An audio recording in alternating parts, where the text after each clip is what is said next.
In the rolling hills of eastern Wyoming, the mornings arrive like a slow hymn. Soft fog drifting above the dew-soaked grass, the sun slipping over the edge of the world like honey on glass. The air smells of sagebrush and hay. The ranch is peaceful, wrapped in wind and silence. And in the heart of the pasture stands Samson, a young, powerful stallion with a copper coat that shimmers like polished leather in the morning light. His mane whips in the breeze, and his hooves, they dig into the earth like thunder preparing to strike. Samson is a runner, born for it, built for it. And old Ben, the rancher, he's raised him from a foal, bottle-fed him after his mother died, walked him gently through winter storms, and whispered prayers over him each night in the barn. Samson trusted Ben's voice. He loved the ranch, but something in him stirred.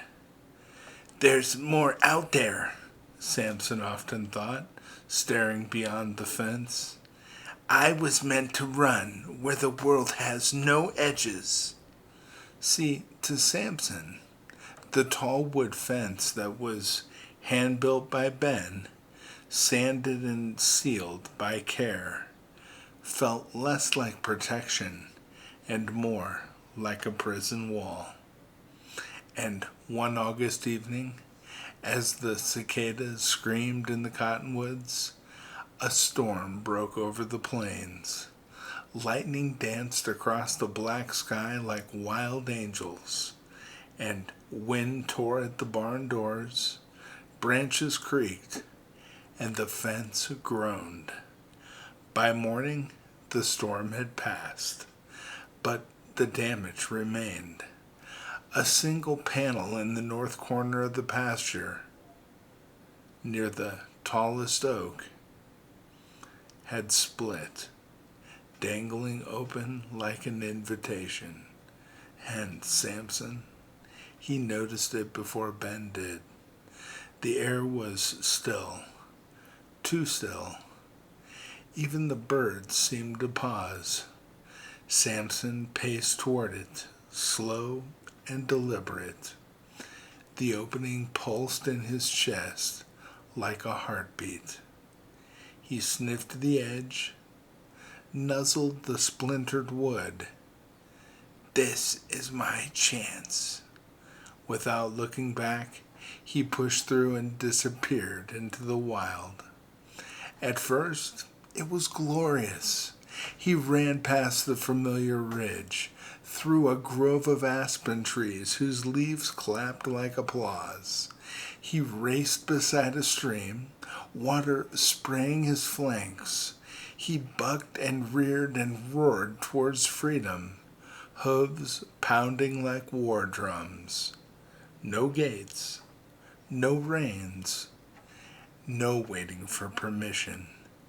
But freedom has a flavor, and it begins to sour. The meadows turned to rocky soil. The trees grew twisted and bare. The breeze lost its warmth, and dusk settled quickly. And that night, alone beneath a lightning-scored sky, Samson began to shiver. A thorn bush tore a gash in his leg. He whinnied, not for joy this time, but from pain.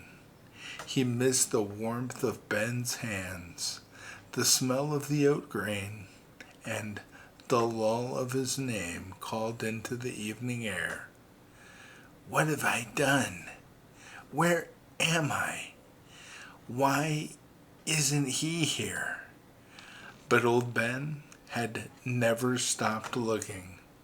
As soon as he saw the broken gate, he saddled up his oldest mare, packed a flask, a lantern, and a worn leather Bible. Then he rode into the morning fog. He searched gulches, he called out in valleys. His voice cracked from shouting Samson's name over and over. "Come on, boy, where'd you run off to?" He asked ranchers, he left feed by creek beds. He kept searching long after dusk. Rain soaked his coat, his boots filled with mud, but he didn't care, because love doesn't quit. It was near dawn on the third day that old Ben found Samson collapsed in a ravine, his coat matted and eyes dim. Ben dropped from his saddle and fell to his knees, tears mixing with the dirt. "You still mine, boy?" he whispered, "and I'm still yours." He draped his own coat across Samson's back, ran his hands down the sides to check for wounds, and hummed the old lullaby he used to sing when Samson was just a trembling colt. "Amazing grace, how sweet the sound." And Samson nudged Ben's chest and sighed. Back at the ranch, Ben cleaned Samson's wounds with warm water and honey salve. He laid fresh hay in the stall and whispered prayers of thanks under his breath. Then he turned to the broken gate. He didn't nail it shut in anger. He rebuilt it stronger, smoother, and placed a hand-carved sign above it. "Love builds this fence." And from that day on, Samson never ran toward that edge. He ran within the boundary, strong, joyful, and free, because he knew who had built the fence and why. You see, true freedom isn't the absence of limits. It's the presence of love that keeps you safe inside them. And the world tells us freedom means doing whatever the heck it is we want. But God's freedom is deeper. It's life-giving boundaries set by the one who loves us most are for our own good. John 10 verse 10 tells us, "The thief comes to steal, kill, and destroy. But I have come that you might have life, and have it more abundantly." You see, when we break through God's boundaries, we may run free for a time, but we also run alone.